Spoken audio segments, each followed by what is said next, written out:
전산회계 1급 109의 기출문제 객관식을 보겠습니다. 자, 1번 회계 분야 중 재무회계에 관한 설명 중 적절한 것은 이렇게 되어 있는데요.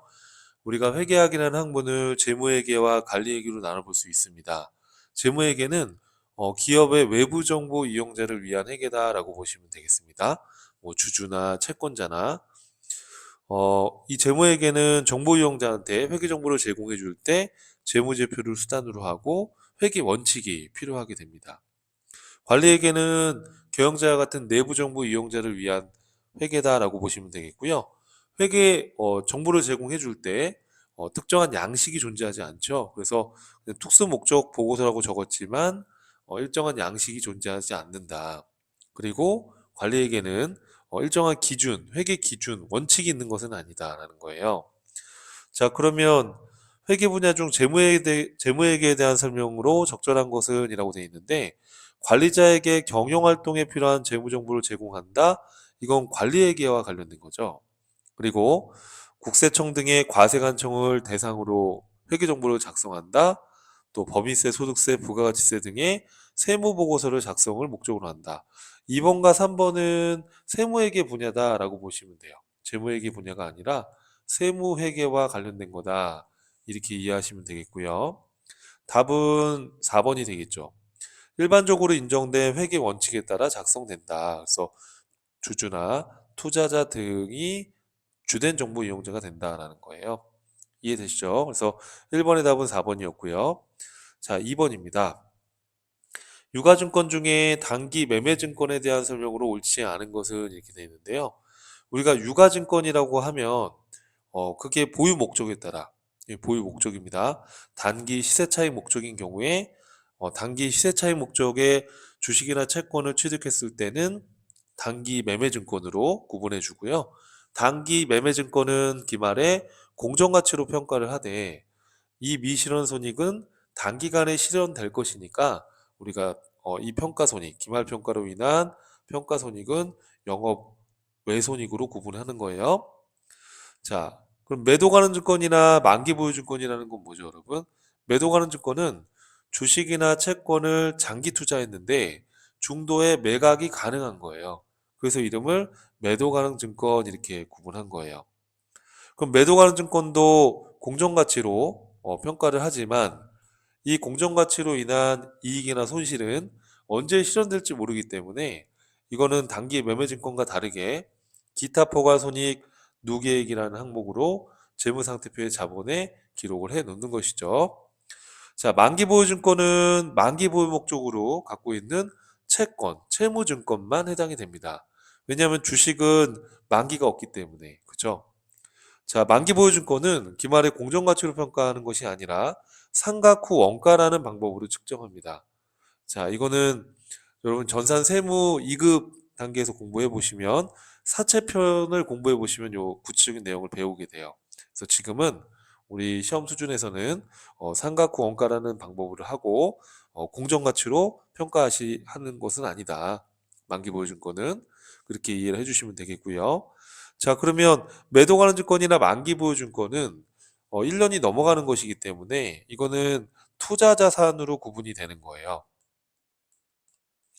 자, 그럼 옳지 않은 것은 자, 한번 같이 확인해 보면 자, 단기 매매 증권은 단기간에 팔고 사고 이렇게 해야 되기 때문에 시장성이 있어야 돼요. 이렇게 시장에서 사고 팔 수 있어야 되는 거고 단기 시세 차익 목적으로 하고 있다. 맞죠? 단기 매매 증권은 당좌 자산으로 분류가 된다라는 거. 자, 단기 매매 증권은 기말에 공정가액으로 공정가치로 평가를 한다라고 말씀드렸죠. 자, 단기 매매 증권은 투자 자산으로 분류된다. 아니죠, 여러분? 단기 매매 증권은 당좌 자산으로 분류되는 거예요.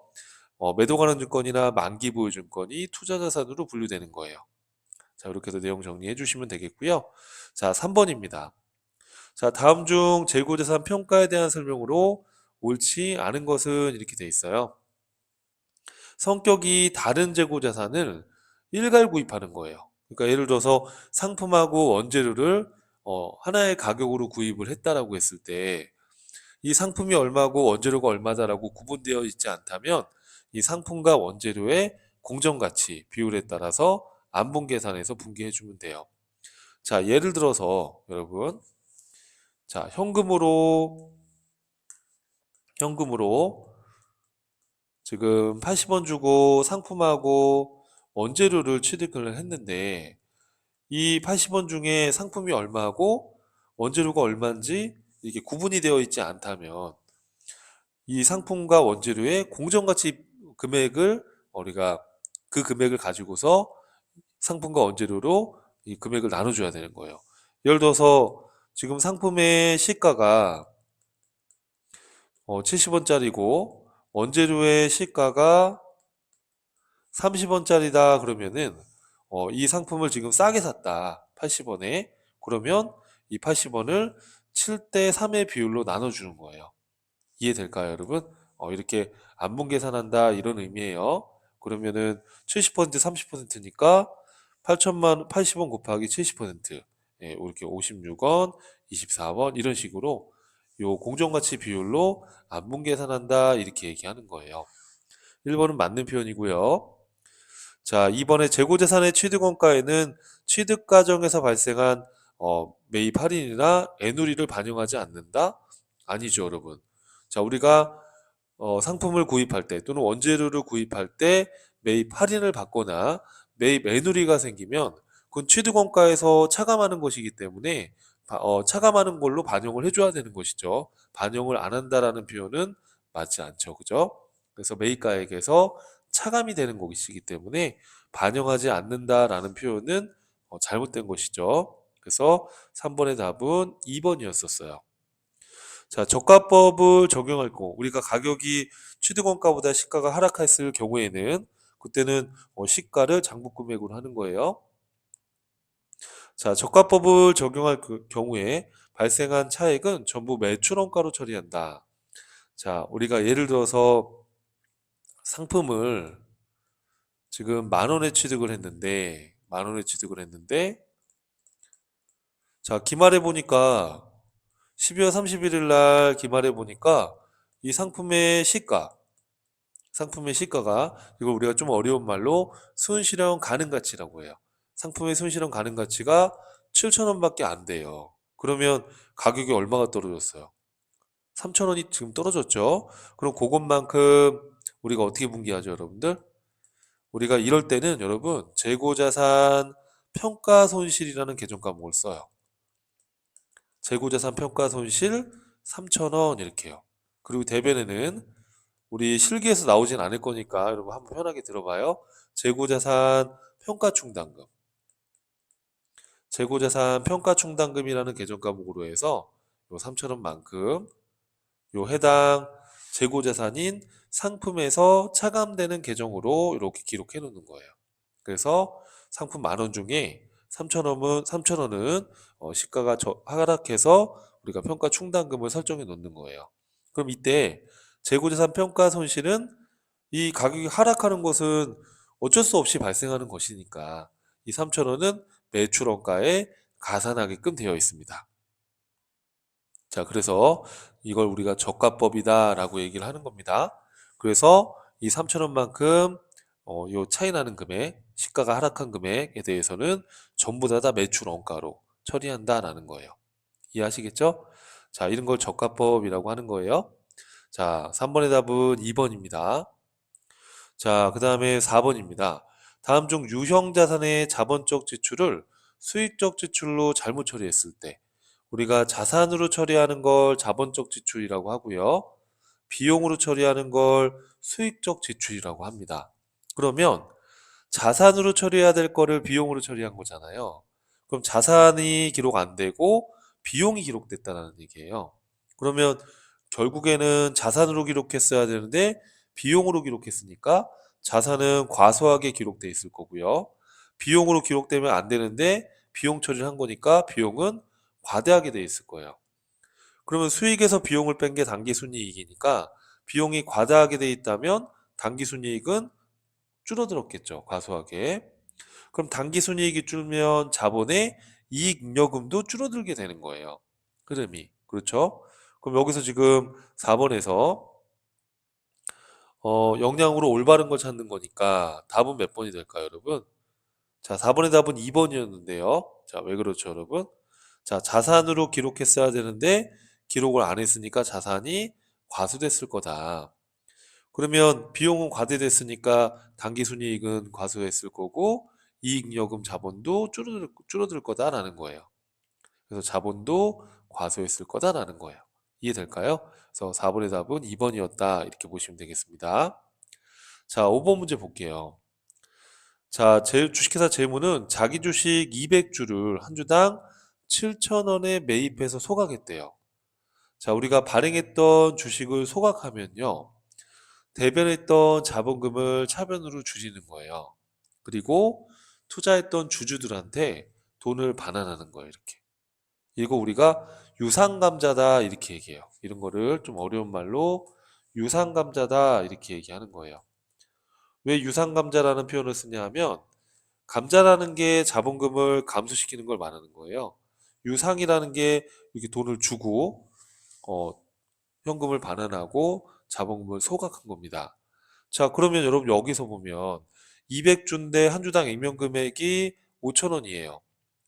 그러면 200주에 5,000원 곱하면 자본금 액면 100만 원짜리를 자, 주당 7,000원에 매입 소각했다라는 건 주주한테 주당 7,000원에 이 반환을 한 거죠. 회사가. 그러면 200주에 7,000원 곱하게 되면 140만 원을 주주한테 현금을 돌려주고 이 주식을 소각을 한 겁니다. 자, 그러면 차변에 40만 원만큼 우리가 감자하면서 손해 본 거니까 이런 걸 감자 차손이라고 하는데 자, 여러분 감자 차손을 기록을 하기 전에 지금 기존에 소각하는 시점 현재 자본 잉여금에 감자 차익이 20만 원이 기록되어 있대요.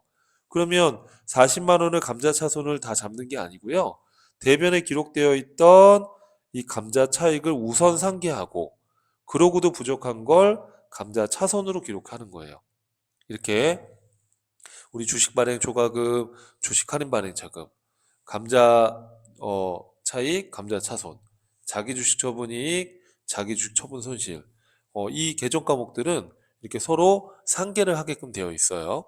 그래서 주의하셔야 됩니다. 자, 그러면 이 경우에는 감자 차손으로 기록되는 금액이 그렇죠. 20만 원이 되는 거예요. 그래서 답은 1번이다라고 이해하실 수 있는 겁니다. 자, 6번입니다. 다음 중 손익계산서에 대한 설명으로 옳지 않은 것은 자, 매출 원가는 제품, 상품 등의 매출액에 대응되는 원가로서 판매된 제품이나 상품 등에 대한 제조 원가나 매입 원가이다. 자, 여러분 이 문구가 어떤 개념인가요? 자, 예를 들어서 내가 상품을 만 원의 현금으로 샀다. 이렇게요. 그런데 이 상품을 고객한테 판매하고 예를 들어서 15,000원을 받았다라고 하면요. 15,000원을 받았다라고 하면은 그러면 본계가 어떻게 됩니까, 여러분? 자, 현금 예를 들어서 15,000원을 받았다. 이 상품을 갖다가 주고 그러면 요 받은 것만큼은 우리가 상품 매출이라는 수익으로 기록을 하잖아요. 그리고 차변에 우리가 구입했던 상품을 지금 갖다가 팔았으니까 상품이 없어지면서 우리가 상품 매출 원가라는 비용으로 처리를 한단 말이에요. 그렇죠? 그러면 이때 우리가 상품 매출이라는 수익과 관련해서 이 매출 수익에 대응되는 원가가 바로 상품 매출 원가. 이 상품 매출 원가라는 건 비용이죠, 비용. 이런 걸 우리가 직접 대응이다 이렇게 얘기를 합니다. 그래서 지금 동그라미 1번은 맞는 표현이죠. 자, 매출 원가라는 것은 이런 상품이나 제품의 매출 수익에 대응되는 원가로서 판매된 제품이나 상품 등에 대한 이런 제품의 제조 원가나 상품의 매입 원가가 이 매출 원가가 되는 거다라는 거예요. 이해될까요? 자, 우리가 지금 상품을 만 원에 구입해서 이 만 원이 상품 매출 수익을 창출하면서 매출 원가로 비용 처리가 되는 거니까 그래서 이 상품 매출 원가는 이 상품의 매입 원가가 비용화 되는 거다. 이 판매됨으로써 비용화 되는 거다. 또 제조기업이면 제품 매출 원가로 처리가 되는 거니까요. 동그라미 1번은 이런 내용이다라는 거예요. 동그라미 2번은 영업의 비용은 기업의 주된 영업활동이 아닌 활동으로부터 발생한 비용으로 차선으로서 비용과 차선, 그러니까 주된 영업활동이 아닌 활동에서 발생된 이런 비용이나 차선이라는 건 어떤 일시적인 우리 유형자산 처분 손실이나 또는 뭐 단기 매매증권 처분 손실이나 이런 게 바로 차선의 개념이거든요. 일시적이고 우발적으로 발생하는 이런 영업의 비용들을 말하는 겁니다. 그래서 이런 기부금이나 자손실 등이 우리가 해당된다 이렇게 돼 있어요. 그렇죠? 손익계산서는 일정 기간의 기업의 경영 성과에 대한 유용한 정보를 제공한다. 맞죠? 손익계산서는 재무상태표와 다르게 일정 기간 동안의 경영 성과에 대한 정보를 제공하는 게 맞죠? 자, 수익과 비용은 각각 순액으로 보고한다. 여러분, 수익과 비용은 총액으로 보고하는 걸 원칙으로 하는 거예요. 물론 예외가 있을 수는 있겠지만 원칙은 수익과 비용은 총액으로 보고하는 게 원칙이다. 자, 여러분 요 분기에서도 우리가 알 수 있죠. 자, 10,000원에 구입한 상품을 15,000원에 팔았다. 그럼 5,000원이 수익이야 이렇게 안 하잖아요. 이 15,000원 전체 상품 매출이 수익이고요. 이 만 원의 상품의 원가만큼이 비용이 되는 거죠. 이렇게 기록하는 방식이 바로 총액주의다라고 얘기하는 거예요. 그래서 우리 회계에서는 수익과 비용, 자산 부채는 총액주의로 하는 것이 원칙이에요. 이렇게 전체 판매 수익이 15,000원, 이 15,000원과 관련된 이 상품의 매입 원가 비용, 이 매출 원가 비용이 10,000원 이렇게 해서 총액으로 기록해 주는 게 원칙이다. 순액으로 보고하는 게 원칙이 아니다. 이해하시겠죠, 여러분? 그래서 6번의 답은 4번이다. 이렇게 보시면 되겠습니다. 자, 7번 문제로 한번 가볼게요. 자, 주 서울은 주 제주와 제품 판매 계약을 맺고 제주가 발행한 당좌수표 50만 원을 계약금으로 받아서 아래와 같이 회계 처리하였다. 자, 우리가 물건을 팔기 전에 계약금을 받으면 선수금이라는 부채로 인식을 해야 되는데 회계 담당자가 실수로 제품 매출이라는 수익으로 인식한 거예요. 자, 그러면 이 주 서울에 재무제표에 나타나는 영향으로 오른 것은 자, 부채로 했어야 되는데 부채로 기록하지 않고 수익으로 기록했기 때문에 부채는 과소하게 기록돼 있겠죠. 수익은 과대돼 있으니까 이익은 과대돼 있을 거예요. 이해되시죠, 여러분? 그럼 여기서 자, 여기 지금 7번의 답은 몇 번일까요? 그렇죠. 3번이 맞겠죠. 그래서 영향으로 옳은 걸 물어봤으니까 부채가 과소하게 계상돼 있을 거다. 그렇게 이해하면 되겠죠. 선수금은 유동부채에 해당이 돼요. 그러니까 유동부채가 과소하게 계상돼 있을 거다. 4번은 왜 틀렸어요, 여러분? 이익이 대로 과대하게 돼 있는 거지 과소하게 됐다는 거 잘못했죠. 이해되시죠, 여러분? 그리고 이 당좌예금이 당좌자산인데 당좌자산은 어차피 50만 원 동일하니까 과대계상이나 과소계상은 없죠. 그렇죠? 네, 그래서 지금 답은 7번의 답은 3번이다. 이렇게 이해를 하시면 되겠습니다. 자, 8번 문제로 가볼게요. 자, 주 한국 상사의 2025년도 1월 1일 자본금이 5천만 원이었대요. 발행 주식수가 만주고요. 한 주당 액면 금액이 5천 원이다. 자, 재무상태표에 여러분 여기 보시면 1월 1일 날 자본금이 5천만 원으로 기록이 되어 있는 상태예요. 그런데 25년도 10월 1일 날 한 주당 6천 원에 2천 주를 유상증자했대요. 여러분 유상증자라는 게 주식을 발행하고 대금을 현금으로 이렇게 받는 거예요. 현금이나 보통 예금 이렇게 대가를 받는 거예요.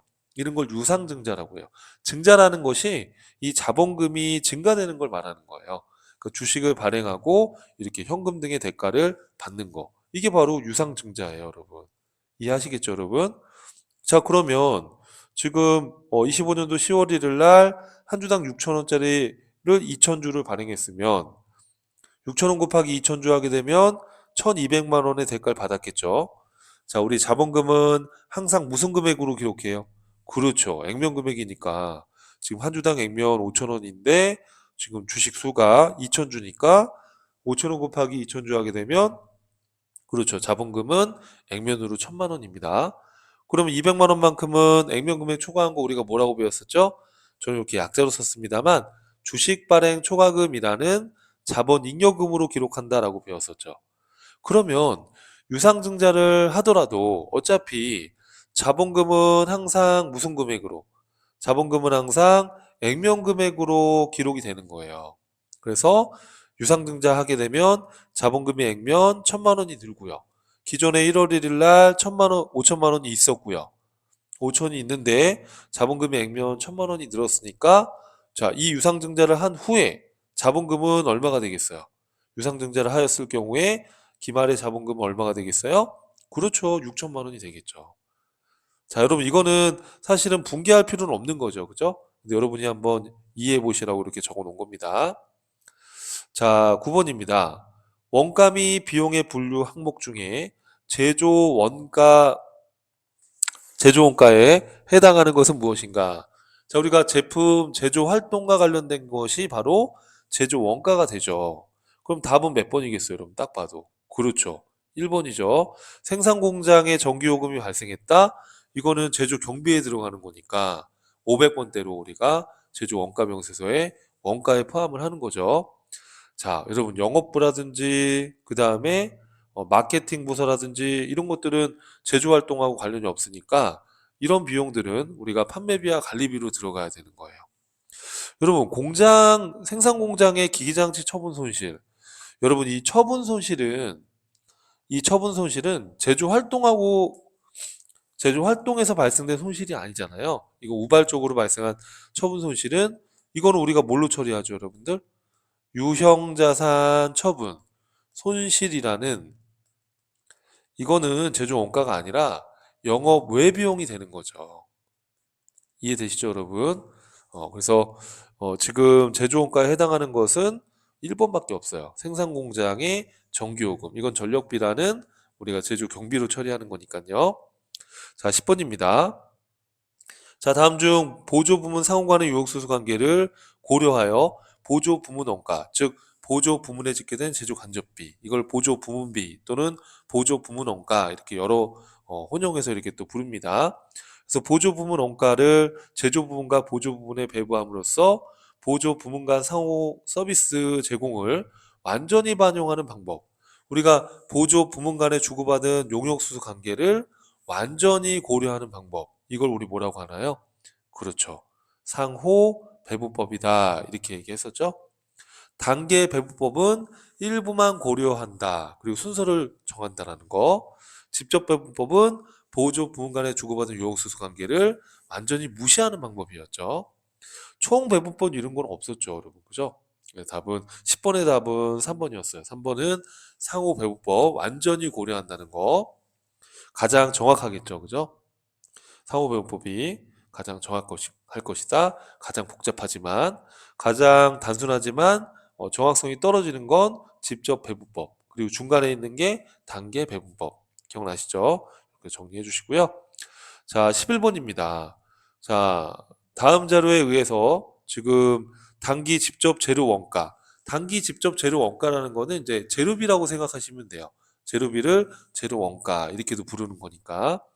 그러면 우리가 재료비는 공장에 투입된 재료비는 우리가 원재료 계정으로 생각해 보시면 기초 원재료에서 원재료 매입액을 더하고 기말의 원재료를 빼면 이 투입된 금액이 재료비가 되는 거예요. 쉽게 생각해서. 그러면 지금 기초 원재료가 얼마 있습니까, 여러분?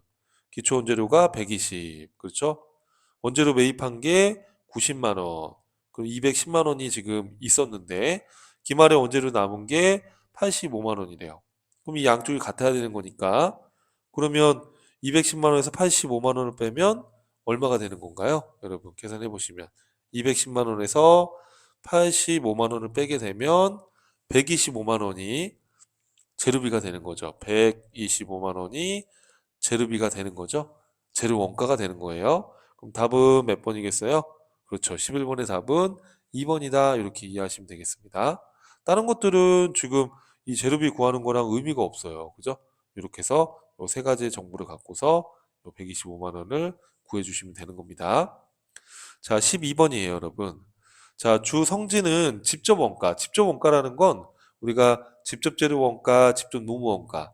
뭐 직접 재료비, 직접 농후비 이렇게 혼용해서 부르죠. 이거 직접비 또는 뭐 직접 원가 이렇게. 그래서 직접 재료비와 직접 농후비를 합친 거, 즉 여기 보시면은 직접 재료비, 직접 농후비, 이렇게 직접 재료 원가, 직접 노무 원가 이렇게 혼용해서 쓰는 거예요. 자, 이 둘을 합쳐서 우리가 직접 원가라고 하는 거예요. 자, 그러면 공장 전체에서 지금 제조간접비 50만 원이 발생됐는데 이 넘버 1번 제품에 제조간접비가 얼마가 배부될 거냐?